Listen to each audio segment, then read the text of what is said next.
लालची लोमड़ी की कहानी में यह है कि एक बार की बात है, एक जंगल में एक चालाक लोमड़ी रहा करती थी। गर्मियों के दिन थे और वह भूख से परेशान होकर जंगल में भटक रही थी। बहुत देर जंगल में भटकने के बाद लोमड़ी को एक खरगोश मिला। लेकिन खरगोश मिलने के बाद लोमड़ी ने खरगोश को खाने की बजाय उसे छोड़ दिया, क्योंकि वह इतना छोटा था कि उसे खाने से लोमड़ी का पेट कहाँ भरने वाला था। इसके बाद लोमड़ी आगे बढ़ी, फिर से जंगल में भटकने लगी।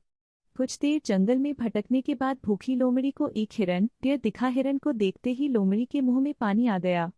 लोमड़ी हिरन को पकड़ने के लिए उसके पीछे दौड़ने लगी। लोमड़ी ने अपनी पूरी ताकत से हिरन का पीछा किया, पर हिरन लोमड़ी की पकड़ में नहीं आया। अब लोमड़ी खाने की तलाश में बहुत ही थक चुकी थी। जब लोमड़ी के हाथ हिरन भी नहीं लगा तो लोमड़ी सोचने लगी कि इससे अच्छा होता वह छोटे से खरगोश को ही खा लेती जिसको उसने छोड़ा था। कुछ देर आराम करने के बाद लोमड़ी खरगोश को ढूंढने के लिए फिर से जंगल में भटकने लगी। जंगल में खरगोश को ढूंढते हुए लोमड़ी वहां पहुंची जहां उसने खरगोश रैबिट को देखा था। लेकिन लोमड़ी को वहां खरगोश नहीं दिखा।